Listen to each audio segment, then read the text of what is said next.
आज बेसिकली जो हमारा यहाँ इकट्ठा होने का पर्पस है वो है वर्ल्ड सीओपीडी डे। सीओपीडी एक प्रोग्रेसिव डिजीज़ है फेफड़ों की, जहाँ पे क्या है जहाँ पेशेंट को बहुत ज़्यादा दिक्कत हो रही है, जैसे कि अभी आप पोल्यूशन का माहौल देख रहे हैं। तो आज हमारे साथ में है doctor Bhushan Bansal, HOD medicine department Aadhaar hospital, and doctor Deepak Tayal, HOD chest Aadhaar hospital. तो जो भी पोल्यूशन से संबंधित है, सीओपीडी की बीमारी से संबंधित है, सांस की दिक्कत से संबंधित है, उन सभी के विषय में आपको जानकारी दें। और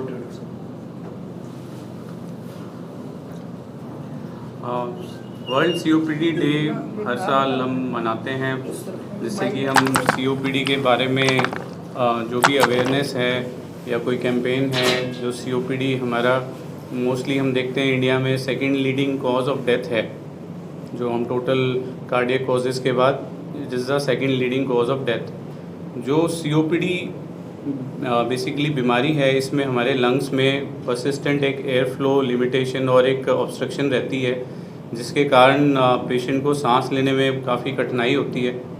और इसका मेजर जो पहले हम पुराने जैसे हमारा डाटा था उसमें हम देखते थे कि जो हमारा मेनली स्मोकिंग या तो हमारा जो किसी भी तरह से बीड़ी, हुक्का या फिर सिगरेट या फिर घर में आपका जो चूल्हा है या किसी भी तरह से धुआं आप उसमें संपर्क में आ रहे हो।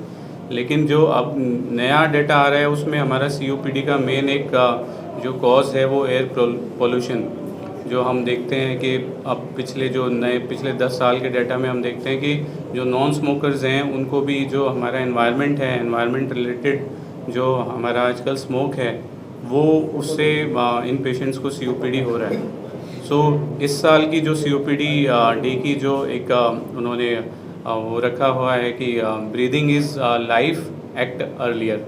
तो ये एक इन्होंने वो रखी है कि हमें इस तरह से सीओपीडी को अर्ली डायग्नोसिस और मैनेजमेंट करना है कि हम इस बीमारी को जल्दी से पकड़ पाएँ, और ताकि इसकी जो भी क्योंकि ये COPD is a progressive disease, अगर हम इसको जल्दी ट्रीट नहीं करते तो ultimately it will lead to decline in the lung function.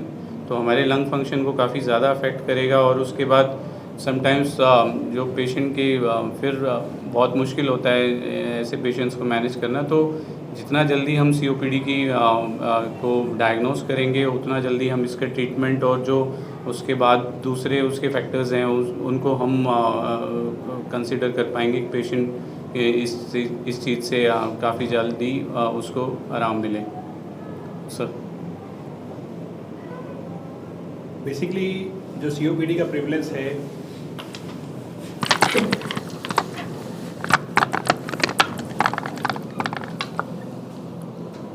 Over a period of time वो इंक्रीज़ हो रहा है। इंक्रीज़ होने का मुख्य कारण जैसा सर ने बताया, स्मोकिंग और धुआं, ये दो चीज़ें हैं जिससे हमारी समस्याएं बढ़ रही हैं। जो लोग जेनेटिकली प्री डिस्पोज हैं वो अगर किसी भी तरह के धुएं के संपर्क में आ रहे हैं या वो स्मोकिंग कर रहे हैं, चूल्हे के संपर्क में आ रहे हैं, तो उससे धीरे धीरे उनकी सांस की जो नलियाँ हैं उसमें सूजन आ जाती है। सूजन आने से बलगम ज़्यादा बनना शुरू हो जाता है, जिससे व्यक्ति को बाद में सांस लेने में समस्याएं शुरू हो जाती हैं।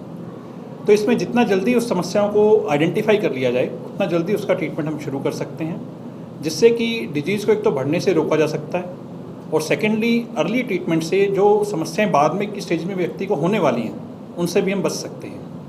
तो ये एक मेन इशू है जो कि सीओपीडी के डे के अंदर हमें लोगों को अवेयर करने की आवश्यकता है।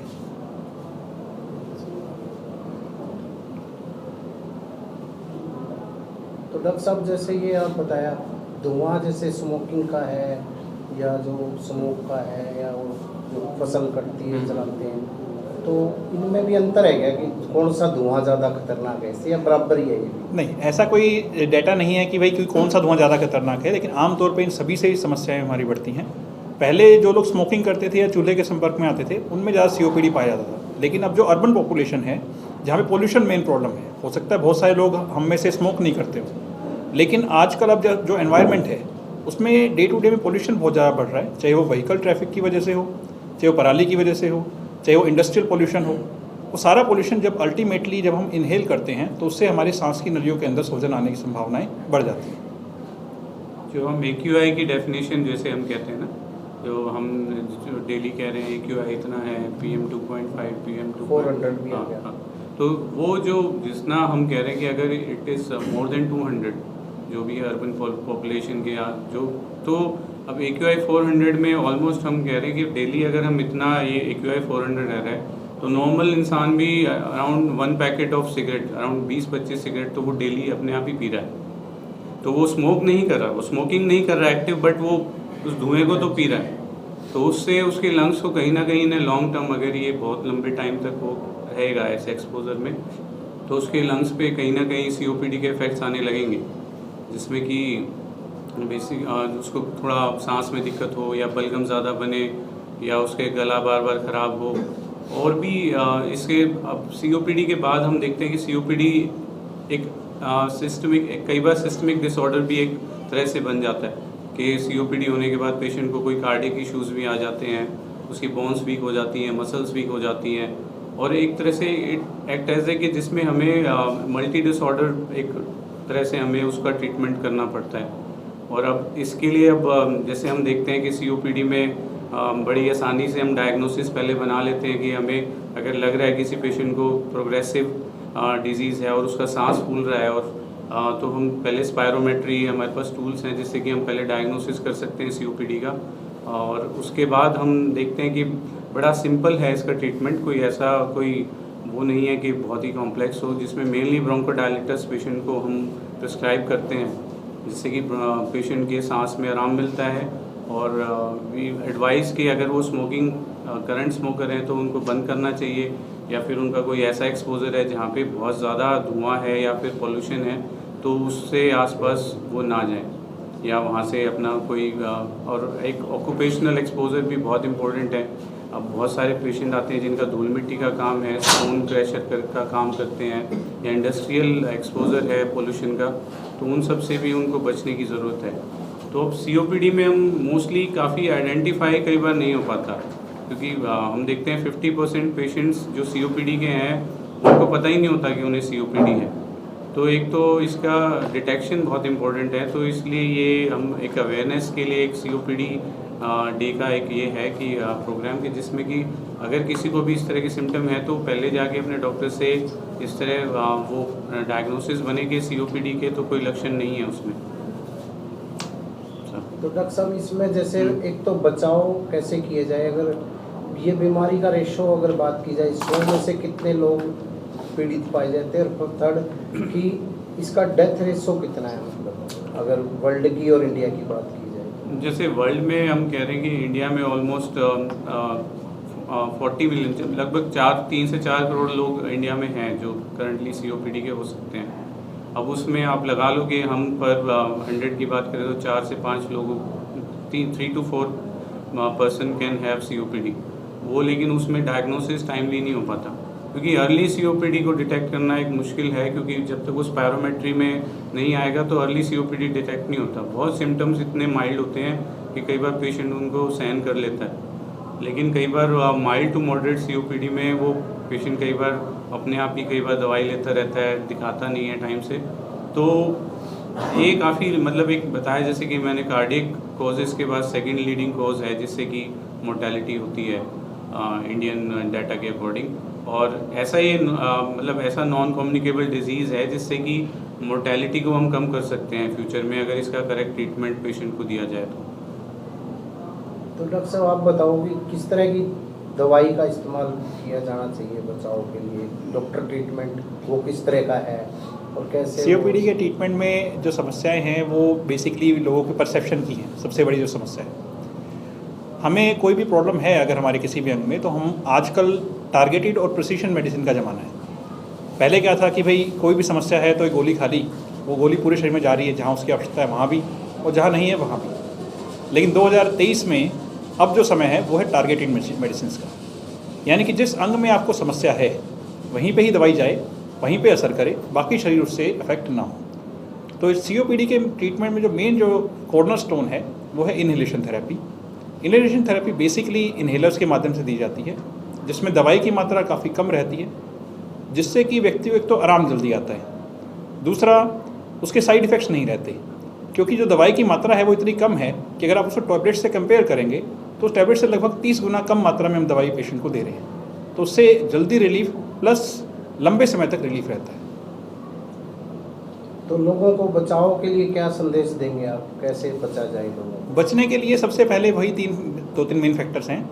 सबसे पहले जो लोग एक्टिव स्मोकर हैं, किसी भी तरह से धूम्रपान कर रहे हैं, स्मोकिंग कर रहे हैं, बीड़ी सिगरेट पी रहे हैं, तंबाकू खा रहे हैं, उन सभी लोगों को उसको छोड़ देना चाहिए। ये ना केवल COPD को बढ़ाता है, ये बाकी बीमारियों को भी बढ़ाने का कारण बनता है। सेकेंडली, जो हमारे घर में फीमेल्स हैं, जो गांव में आमतौर पे ग्रामीण परिवेश में चूल्हे पे काम कर रही हैं, आजकल वैसे भी सरकार सभी को सिलेंडर दे रही है, तो सिलेंडर पे काम करना चाहिए। मैं सभी लोगों को ये कहता हूँ कि काम की मनाही नहीं है, लेकिन धुएँ की मनाही है, तो धुएँ से बच के रहें। थर्डली, जो हम शहर में रहते हैं, अर्बन पॉपुलेशन है, जो स्मोक नहीं कर रहे, चूल्हे पे के संपर्क में नहीं आ रहे, उनको एटलीस्ट घर से बाहर जाएं आजकल के वातावरण में, तो एटलीस्ट मास्क का प्रयोग करें। उससे ना केवल आप इस इन्हेलेशन एक्सपोजर से बच सकते हैं, साथ में बहुत सारी कम्युनिकेबल डिजीज़ हैं जिनसे भी आप बच सकते हैं। तो ये 3-4 मेन चीज़ें हैं जिससे हम ये कर सकते हैं।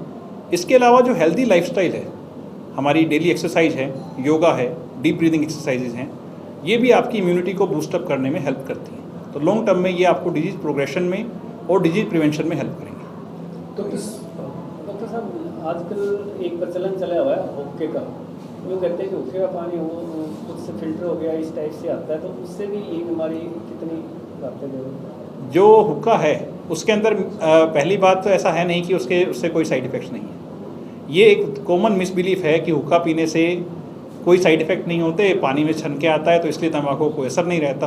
अगर ऐसा हो तो फिर हुक्के का टेस्ट भी नहीं आना चाहिए, तंबाकू का टेस्ट भी नहीं आना चाहिए, लेकिन वो तो आ रहा है। जब तंबाकू का टेस्ट आ रहा है और वो धुआं अंदर जा रहा है, कोई भी व्यक्ति हुक्का पी रहा है तो धुआं तो इनहेल कर ही रहा है ना वो अंदर, और उसके बाद धुआं बाहर भी निकल रहा है शरीर में, तो धुआं जब अंदर जाएगा तो समस्या तो क्रिएट करेगा। लेकिन ये प्रोसेस स्लो होता है, ठीक है। तो ऐसा नहीं कि आज किसी व्यक्ति ने हुक्का पीना शुरू किया तो कल उसको COPD हो जाएगा, ठीक है। बहुत सारे लोग मुझे ये कहते हैं हमारे गांव में तो बहुत सारे लोग इतने सालों से पी रहे हैं, उनको नहीं हुआ तो मेरे को भी नहीं होगा। लेकिन ये कोई क्राइटेरिया नहीं है कि किस व्यक्ति को कितने समय में होगा। डेफिनेटली ये नुकसानदायक है और इसको बंद करना चाहिए। तो इसमें सर महिलाएं ज़्यादा प्रभावित होती है, पुरुष, और किस एज तक ज़्यादा फैक्टर करता है? जनरली हमारी पॉपुलेशन के अंदर मेल्स ज़्यादा अफेक्टेड रहते हैं, क्योंकि स्मोकिंग एक्टिव स्मोकर मेल्स ज़्यादा रहते हैं हमारी सोसाइटी के अंदर। लेकिन ग्रामीण परिवेश में से फीमेल्स भी हमें मिलती हैं, उसमें चूल्हा स्मोकिंग तो एक है ही है, लेकिन बहुत सारी फीमेल्स हमारे ग्रामीण परिवेश में एक्टिव स्मोकर भी हैं जो बीड़ी पीती हैं, तो उसकी वजह से उनके अंदर भी COPD की समस्या हमें काफ़ी मिलती है। तो उन दोनों ही पॉपुलेशन के अंदर मेल ज़्यादा हैं, फीमेल्स कम है, लेकिन फीमेल्स नहीं है ऐसा भी नहीं। COPD हेरिडिटी और जीन्स पे भी इफेक्ट करता है? यस, कुछ डिसऑर्डर्स ऐसे हैं जो जेनेटिकली उससे ज़्यादा प्रीडिस्पोज रहते हैं, कुछ लोग इंडिविजुअल्स ऐसे हैं, क्योंकि कोई भी जो डिजीज़ है वो एनवायरमेंटल फैक्टर और जेनेटिक फैक्टर जब दोनों इकट्ठे होंगे तभी होगी। तो जो लोग कहते हैं कि भाई हमारे गांव में एक व्यक्ति है जो 30 साल से बीड़ी पी रहा है लेकिन उसको कोई दिक्कत नहीं है, और हो सकता है एक व्यक्ति ऐसा हो जिसने 2 साल ही बीड़ी पी है लेकिन उसको एक्टिव COPD है। तो जेनेटिक फैक्टर्स हमारे बहुत डिटरमिन करते हैं कि हमारी बॉडी की इम्यूनिटी कितनी है, हम कितना उससे लड़ सकते हैं और हम कितना जल्दी डिजीज़ को कैच करेंगे। सर, अगर हम बात करें सिंपल भाषा में, किस तरह के सिम्टम पेशेंट को होंगे ताकि पेशेंट जब घर बैठ के लेते रहते हैं दवाइयाँ, तो कैसे पहचाने कि हमें ये दमा, अस्थमा या COPD है? सिम्टम्स बहुत ही कॉमन है। आमतौर पे किसी भी व्यक्ति को खांसी आना, खांसी में बलगम आना, छाती में जकड़न रहना, चलने में सांस चढ़ना, सांस फूल जाना, सांस लेने में सीटी की आवाज़ आना, ये सभी ऐसे लक्षण हैं जो COPD के अंदर हो सकते हैं। सभी लक्षण एक साथ हों ऐसा ज़रूरी नहीं है। किसी व्यक्ति में खांसी पहले हो सकती है, किसी व्यक्ति में सांस चढ़ने की समस्या पहले हो सकती है, किसी व्यक्ति में सिर्फ बलगम आ सकता है। तो कम्बिनेशन ऑफ सिम्टम्स होंगे। तो किसी भी व्यक्ति को इनमें से कोई भी अगर सिम्टम्स परसिस्टेंट है तो उसको अपने डॉक्टर से कंसल्ट करना चाहिए। सर, COPD भी क्या जेनेटिक है? जैसे अस्थमा बोलते हैं कि माँ बाप से बच्चे में आ सकता है, तो क्या COPD भी ऐसे आ सकता है? नहीं, COPD में जेनेटिक फैक्टर्स प्ले करते हैं, लेकिन ये ट्रांसमिसिबल नहीं है, क्योंकि इसके अंदर एनवायरमेंटल फैक्टर्स जो है वो मेन फैक्टर हैं। जेनेटिक फैक्टर रोल प्ले करते हैं, लेकिन वो उतना रोल प्ले नहीं करते जितना अस्थमा के अंदर करते हैं। अस्थमा के अंदर जो रिस्क ऑफ ट्रांसमिशन है जेनेटिकली वो बहुत ज़्यादा है as compared to COPD। COPD के अंदर मेन फैक्टर एनवायरमेंटल फैक्टर्स हैं। तो अगर एनवायरमेंटल फैक्टर्स को हम कंट्रोल कर लें तो हम COPD से काफ़ी हद तक बच सकते हैं। सर, अभी जैसे आपने बताया कि COPD के ट्रीटमेंट के लिए इनहेलेशन जो है वो बेस्ट ट्रीटमेंट है, बट अभी भी हम देखते हैं कि लोग इस ट्रीटमेंट को एक्सेप्ट नहीं करते बहुत जल्दी, तो उस बारे में आपका क्या? उसका जो मेन एक कारण है वो ये है कि मैनी टाइम जो एक कॉमन मिसबिलीफ है कि अगर हम इन्हेलर लेना शुरू कर देंगे तो हमें इसकी आदत पड़ जाएगी और आफ्टर दैट फिर हम ये दवाई बंद नहीं कर पाएंगे। अब समस्या एक्चुअली उस दवाई में नहीं है, समस्या डिजीज़ के कोर्स में है। किसी व्यक्ति को सपोज़ समस्या शुरू हुई 2020 में, व्यक्ति डॉक्टर के पास गया 2025 में, दवाई लेनी शुरू करी उसने सही ढंग से 2028 में, तो हमने 7-8 साल तो पहले वैसे ही निकाल दिए। ऑलरेडी उसकी जब स्टेज इस स्थिति में आ गया कि अब सांस चढ़ने शुरू हो गए हैं, तब उस व्यक्ति ने दवाई लेनी शुरू की। अब चूंकि दवाई हमने लेट लेनी शुरू करी तो अब डिजीज़ ऑलरेडी प्रोग्रेस हो चुकी है, फेफड़े हमारे कमज़ोर हो चुके हैं, तो उसमें हमें रेगुलर मेडिकेशन की आवश्यकता पड़ेगी। तो उसमें समस्या हमारी मेडिकेशन की नहीं है। अब व्यक्ति उससे कोरिलेट ये कर रहा है क्योंकि मैं इन्हेलर ले रहा हूँ इसलिए बीमार हूँ। एक्चुअल में अगर वो इन्हेलर ले या टैबलेट ले, दोनों ही कंडीशन में उसको ट्रीटमेंट तो लेना ही पड़ेगा, तभी वो ठीक रह सकता है। तो उसमें इन्हेलर का दोष नहीं है। On the contrary inhalation therapy के अंदर जो डोज है वो काफ़ी कम हो जाती है, जिससे कि व्यक्ति लंबे समय तक ठीक रह सकता है विदाउट साइड इफ़ेक्ट्स। जब हम ओपीडी में एक बार देखते हैं ना कि जैसे हम पेशेंट्स को रोटाइलर्स या इनहेलर्स जो भी हम प्रिस्क्राइब करते हैं, और जब हम पेशेंट आता है कि 1 मंथ की थेरेपी या जो भी हम थेरेपी देते हैं, और जब हम उससे पूछते हैं कि स्पेसिफिकली आपने इनहेलर लिया या रोटा कैप लिया, वो सारी दवाइयाँ गोलियाँ खा के आता है। स्पेशली आज ही मैंने पूछा कि जैसे उसको एक लेडी थी पंजाब साइड से, यहाँ टोहाना से, तो मैंने पूछा ये कि आपने रोटा कैप लिए स्पेसिफिकली, तो कहती जी ये तो मैंने एक दिन छोड़ के एक दिन लिया, लेकिन गोलियां मैंने सारी खाई हैं टाइम से। तो एक टैबू है। मैंने कहा क्यों नहीं लिया? कि जी गांव में कहा था जी इसकी तो लत लग जाएगी। तो ये एक बहुत बड़ा टैबू है कि ये आप गोली खा रहे हैं डेली, गोली की क्या लत लगती है? तो आप गोली खाना पसंद कर रहे हैं, लेकिन आप जो मेन जो 70% जो आपकी मेन थेरेपी है, बल्कि कुछ लोगों को तो सिर्फ इनहेलर्स के अलावा कुछ देना भी नहीं पड़ता, तो वो पेशेंट लेने में कतराता है, कहीं ना कहीं वो डिले करता है, छोड़ता है, स्किप करता है, एडेरेंस टू द ट्रीटमेंट नहीं होता, तो उसकी डिजीज़ प्रोग्रेस कर जाती है। तो जो जहाँ पे हमें बहुत ही माइल्ड डोज देनी पड़ती है उसकी डोजेज बढ़ानी पड़ती है, और वो कई बार फिर रिकरेंट एक्सेजर्बेशन होता है। वो जो माइल्ड टू मॉडरेट सीओपीडी है वो सीवियर सीओपीडी की कैटेगरी में आ जाता है। सर, एक सीओपीडी पेशेंट को कितने टाइम तक दवाई लेनी पड़ती है, और क्या सीओपीडी दवाई से जड़ से खत्म हो जाता है? प्रॉपर इलाज है सीओपीडी के अंदर नाम ही है क्रोनिक ऑब्स्ट्रक्टिव एयरवे डिजीज़, नाम में ही क्रोनिक है। क्रोनिक का मतलब जो डिजीज़ लंबे समय तक चलने वाली है। तो इस डिजीज़ को हम कंट्रोल कर सकते हैं, पूरी तरह से ख़त्म नहीं कर सकते, लेकिन ये इस बात पे डिपेंडेंट है कि व्यक्ति किस स्टेज में प्रेजेंट किया है।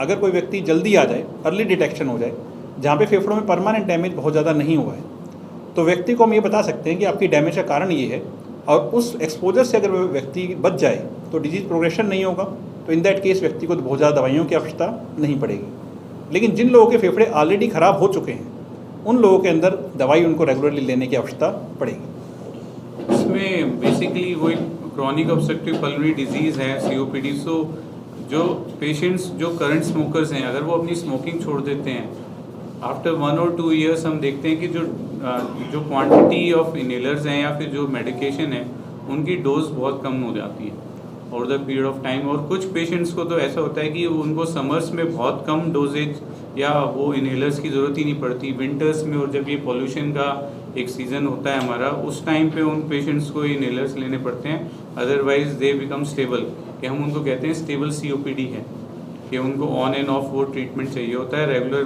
कई बार वो स्किप भी कर सकते हैं। कुछ पेशेंट हैं जो कई बार आते हैं कि उनकी ट्रीटमेंट जब उनका सीओपीडी स्टेबल हो चुका है तो वो कहते हैं हम लास्ट 6 महीने से बिल्कुल ठीक थे, हमें दवाइयों की ज़रूरत नहीं पड़ी, लेकिन इस मौसम में उनको फिर से दवाइयों की ज़रूरत पड़ने लगती है। तो पूरी तरह ठीक नहीं होता, समहाउ वो स्टेबल हो जाता है और दवाइयों की कम आवश्यकता पड़ती है। आप इन्हेलेशन थेरेपी में अगर आप देखेंगे तो जितने भी डोजेज हैं किसी भी इन्हेलर के अंदर, वो माइक्रोग्राम में है, टैबलेट मिलीग्राम में आती है, और 1 मिलीग्राम में 1000 माइक्रोग्राम है। तो व्यक्ति को अगर कोई भी अगर पढ़ा लिखा व्यक्ति इस डोज को कन्वर्ट करेगा तो वो इजीली समझ सकता है कि वो कितनी डोज व्यक्ति ले रहा है। लेकिन अनफॉर्चुनेटली हम मिलीग्राम और माइक्रोग्राम के अंतर को भी देखने की कोशिश नहीं करते। सर, एलर्जी में और सीओपीडी और अस्थमा, ये तीनों हमारे जैसे गांव में अगर देखते हैं तो सबको दवाई बोला जाता है एक तरीके से, तो इनमें क्या क्या अंतर है तीनों में? एलर्जी और अस्थमा बेसिकली एलर्जिक प्रॉब्लम्स हैं जिसमें कोई ना कोई एनवायरमेंटल ऐसा फैक्टर है जिससे ट्रिगर होता है, चाहे वो डस्ट हो, चाहे वो पोलन हो, चाहे वो कोई तेज़ स्मेल हो, चाहे वो इमोशनल फैक्टर्स हों। उन सभी फैक्टर से व्यक्ति को सांस लेने में समस्या होती हैं, लेकिन वो आमतौर पर टेम्परेरी होती हैं। अस्थमा के अंदर समस्याएं इतनी परसिस्टेंट नहीं रहती जितनी सीओपीडी में रहती हैं। Over a period of time अगर अस्थमा अनट्रीटेड है तो वो सीओपीडी के फीचर्स भी उसमें साथ में आ सकते हैं, लेकिन दोनों की जो कॉजेटिव एजेंट हैं और दोनों का जो मैकेनिज्म है वो अलग अलग है। अगर अर्ली स्टेज में देखा जाए तो अस्थमा हो सकता है साल में किसी व्यक्ति को, अगर इनिशियल स्टेज में देखें तो उसके साल में 1-2 बार ही हो कि जी जब मौसम बदलता है या एक पर्टिकुलर सीजन के अंदर मुझे ये समस्या होती है, उसके पश्चात नहीं होती। 15-20 दिन व्यक्ति दवाई लेता है, उसके पूरे साल उसको कोई सांस की दिक्कत ही नहीं आती। तो अस्थमा के अंदर एक कैरेक्टरिस्टिक फीचर है और व्यक्ति ये आइडेंटिफाई कर सकता है कि मुझे इस पर्टिकुलर सीजन में या इस चीज़ से या ये चीज़ खाने से या इस तेज स्मेल से मुझे दिक्कत होती है। सीओपीडी में आमतौर पे ऐसे ट्रिगरिंग फैक्टर्स नहीं होते।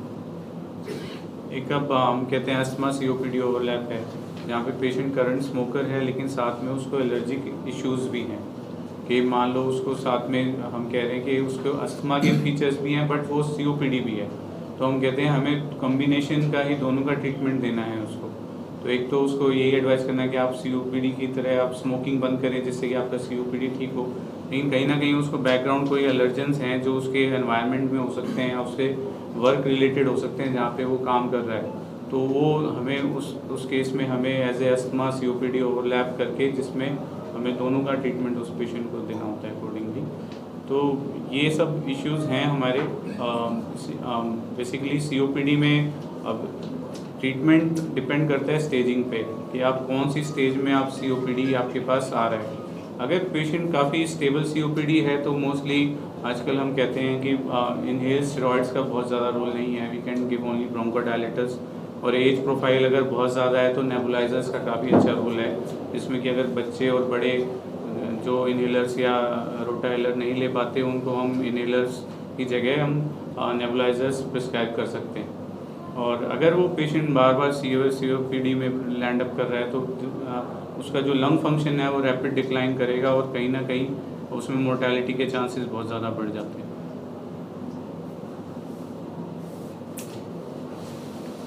थीम है वो इस साल के थीम के अनुसार ही संदेश है। मेरा सभी लोगों को ये कहना है, act early, diagnose early and treat early, so that कि डिजीज़ बहुत ज़्यादा बढ़े नहीं, डिजीज़ के बढ़ने से पहले ही उसका निदान कर लें। धन्यवाद।